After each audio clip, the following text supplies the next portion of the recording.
కొన్ని సంఘటనలు దురదృష్టం. అలా ఆ రోజు జరిగిన సంఘటనలో భాస్కర్ వైఫ్ రేవతి గారు చనిపోవడం, శ్రీతేజ్ హాస్పిటలైజ్ అవ్వడం, సో ఇవన్నీ మనకు తెలిసిందే. సో ఇలాంటి సినిమా ఇండస్ట్రీలో అప్పుడప్పుడు ఇలాంటివి రేర్గా చూస్తూ ఉంటాం, రేర్ కేసెస్లో. పోతే ఈ మధ్య నన్ను సీఎం గారు ఎఫ్డీసీ చైర్మన్గా నియమించినప్పుడు సో ఇండస్ట్రీకి అండ్ ఇటు ప్రభుత్వానికి మధ్యలో బ్రిడ్జ్ లాగా ఉండటానికి నాకు ఇండస్ట్రీలో ఉన్న ఒక ఇంపార్టెంట్ పర్సన్గా, అలాగే ప్రభుత్వం నుంచి కూడా ఎఫ్డీసీ చైర్మన్ ఇంపార్టెంట్ పర్సన్గా బ్రిడ్జ్ లాగా ఉండాలని నియమించారు.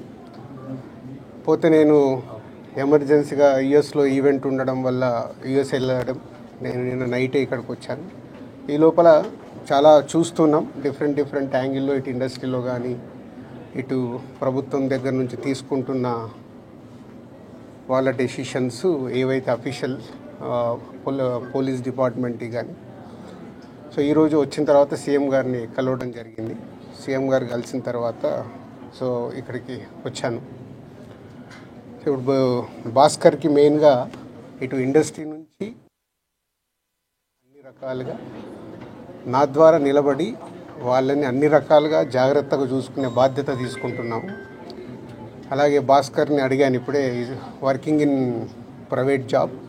సో భాస్కర్కి ఇంట్రెస్ట్ ఉంటే ఇండస్ట్రీలోకి తీసుకొచ్చి ఆయనకు పర్మనెంట్గా కూడా ఒక జాబు ప్రొవైడ్ చేసేలాగా నాకు ఆలోచన వచ్చి నేను సీఎం గారికి చెప్పడం బాగుందన్నారు. సో అది ముందు శ్రీతేజ్ రికవర్ అయిన తర్వాత ఈ ఫ్యామిలీకి కావాల్సినవి, నెక్స్ట్ అయిన డాటర్ కూడా ఉంది, 7 years పాప. సో వాళ్ళకి కావాల్సినవన్నీ చూసుకునే బాధ్యతని తీసుకుంటున్నాను. అలాగే ఇండస్ట్రీ, గవర్నమెంట్, ఈరోజు అందరూ గవర్నమెంట్ ఏదో ఇండస్ట్రీని దూరం చేస్తుంది, ఇలాంటి రకరకాల న్యూస్లు చూస్తున్నాం. సీఎం గారు ఒకటే చెప్పారు, ఇండస్ట్రీకి కావాల్సినవన్నీ ఎఫ్డీసీ ద్వారా ఏమున్నా ఇండస్ట్రీ కోసం గవర్నమెంట్ అన్ని రకాలుగా నిలబడుతుంది. అలాగే నేను వచ్చిన తర్వాత ఇండస్ట్రీలో కూడా చాలామందితో మార్నింగ్ నుంచి మాట్లాడుతూ ఉన్నాను. సో సీఎం గారు అపాయింట్మెంటు రేపు కానీ ఎల్లుండి కానీ ఇస్తాను. అందరం వెళ్ళి సీఎం గారిని కలిసి అన్ని రకాలుగా రెండుటి మధ్యలో, ఇండస్ట్రీకి అటు గవర్నమెంట్కి మధ్యలో ఉంటూ బ్రిడ్జిగా ఎలాంటి సమస్యలు తలెత్తకుండా చూసుకునే రెస్పాన్సిబిలిటీని సీఎం గారు నాకు ఇచ్చారు.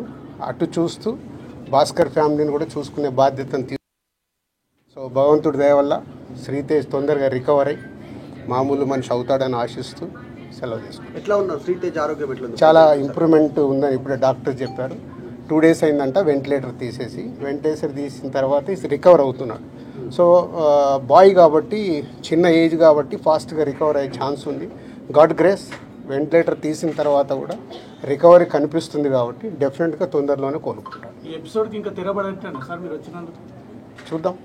అంటే ఎపిసోడ్ జరుగుతుంది, దేనికి ఎలా మలుపులు తిరుగుతుందో మన అందరికీ తెలుసు. అన్ని 2 రకాలుగా ఇటు ఇండస్ట్రీలో జరుగుతుంది కానీ అటు గవర్నమెంట్ సైడ్ కానీ రెస్పాన్సిబిలిటీ తీసుకొని అన్ని తొందరలోనే సమసిపోయేలాగా రూట్ వేస్తుంది. నిన్న కాంగ్రెస్ పార్టీ ఎమ్మెల్యే గాంధీ భవన్లో మాట్లాడుతూ నైజాం ఏరియాలో నేను సినిమా హీరోలు అడుక్కు తింటారని స్టేట్మెంట్ చేశారు. అవి వద్దు, నేను వచ్చింది సీఎం గారు చెప్పింది, నేను వచ్చి ఇప్పుడు కమ్యూనికేట్ చేస్తుంది. రెండుటి మధ్యలో ఎలాంటి సమస్య లేకుండా చూసుకునే రెస్పాన్సిబిలిటీ ఎఫ్డీసీ చైర్మన్గా నాది.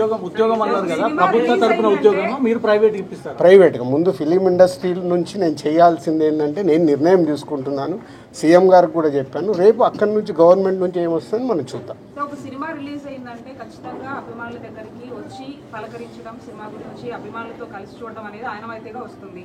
ఇప్పుడు అవన్నీ లేవని చెప్తూ ఉన్నారు. దీని గురించి మీ రియాక్షన్ ఏంటి? అట్ ది సేమ్ టైం కాదమ్మా, ఒక్క నిమిషం, ఇలాంటివి జరగడము దురదృష్టం. ఎన్నో సినిమాలు రిలీజ్ అవుతాయి, మరి ఎప్పుడు జరగవు కదా.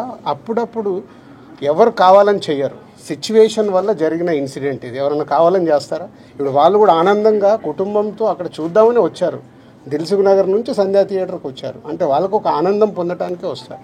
దురదృష్టం ఇలాంటి సంఘటన జరగడం. ఇలాంటి సంఘటన చెయ్యాలని ఎవరు చేయరు, జరిగింది కాబట్టి దీనికి అన్ని రకాలుగా చూసుకొని చేయాల్సిన బాధ్యత పౌరులుగా మా పైన ఉంది, అలాగే మీడియా పైన కూడా ఉంది. మనందరికీ రెస్పాన్సిబిలిటీ ఉంది. దీన్ని మనము మీ సైడ్ నుంచి కూడా రెస్పాన్సిబిలిటీ ఏంటి, కరెక్ట్గా చూపించిందే 10 సార్లు చూపించి 10 సార్లు వేసి జనాలకు కాకుండా జాగ్రత్త. ఇప్పుడు నేను మాట్లాడాను, దీంట్లో ఉన్న మంచిది జనాల దగ్గరకు తీసుకెళ్లి సొసైటీకి ఉపయోగపడేలాగా చేయాలి. ఇప్పుడు మీరు చెప్పినారు ప్రభుత్వానికి ఇండస్ట్రీకి మధ్య బ్రిడ్జ్ లాగా మీరు పనిచేయబోతున్నారని. సీఎం చెప్పిన మాటలకి అల్లు అర్జున్ కౌంటర్గా ప్రెస్ మీట్ పెట్టి అవన్నీ కమెంట్స్ చేసినారు, మీరు చూసే ఉంటారు. అట్లా కాదు, ఫాల్స్గా చెప్తున్నారు అని. కానీ మీ అబ్జర్వేషన్ నేను అదే కదా రాత్రి వచ్చాను, వచ్చి ఇప్పుడు సీఎం గారిని కలిశాను. సీఎం గారు చెప్పాల్సింది మీకు చెప్పాను. తర్వాత అల్లు అర్జున్ కూడా కలుస్తాను, ఇండస్ట్రీలో ఇంపార్టెంట్ పర్సన్గా. కలిసిన తర్వాత అది కూడా చెప్పి సమన్వయం చేస్తాను. అదే నా డ్యూటీ. నేను మాట్లాడతాను, నేను కలిసిన తర్వాత మాట్లాడతాను. మీకు అదే మళ్ళీ నన్ను కూడా కాంట్రవర్షియల్ క్వశ్చన్ వేసి తీసుకురావద్దు. నేను ఇంకా కలవలేదు, కలిసిన తర్వాత మాట్లాడతాను. ఇప్పుడు సీఎం గారు పాయింట్ ఆఫ్ వ్యూలో మొత్తం విన్నాను, అన్ని చెప్పాను. ఆయన పాయింట్ ఆఫ్ వ్యూలో విన్న తర్వాత నెక్స్ట్ ప్రెస్ మీట్లో మాట్లాడతాను.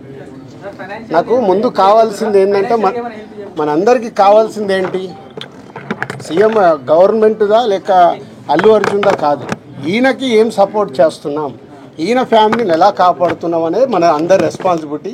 దాని మీద ఫోకస్ చేద్దాం. ఈ ఎస్ ఫైనాన్షియల్గా అన్ని రకాలుగా భాస్కర్కి నిలబడబోతున్నాం. అది నేను లీడ్ చేస్తున్నాను, నేనే పక్క నుండి నేను అన్ని చేయిస్తాను. అది చెప్పడానికే సీఎం గారు చెప్పమన్నారు. ఈరోజు ద్వారా కూడా ఆయనకు జరగాల్సింది డెఫినెట్గా జరుగుతుంది. లాజికల్గా టెక్నికల్గా జరగాల్సిన అన్ని అయిపోయిన తర్వాత భాస్కర్కి అందరం పక్కన నిలబడి కాపాడుకునే బాధ్యత మాది. ఎందుకంటే ఇప్పుడు ఈరోజు బాబుకి అయ్యే ఎక్స్పెన్సెస్ కావచ్చు, పిల్లగాన్ని చదివియాలి, పాపం చదివియాలి, ఆయనకున్న చిన్న ఉద్యోగము, ఫ్యామిలీని కాపాడుకుంటే ఆయన చేయాల్సిన బాధ్యత ఉంది. కాబట్టి ఆయనకు అందరం మేము అండగా నిలబడి చేస్తాం. నా డ్యూటీ నేను చేస్తున్నాను, నీ డ్యూటీ నువ్వేం చేస్తున్నావు? నువ్వు నాకు క్వశ్చన్స్ చేస్తున్నావు. ఎఫ్డీసీ చైర్మన్గానే సీఎం గారు అక్కడి నుంచి చెప్పాల్సింది చెప్తున్నాను. నేను సీఎం గారు చెప్పిందే చెప్తున్నాను. ఓకే,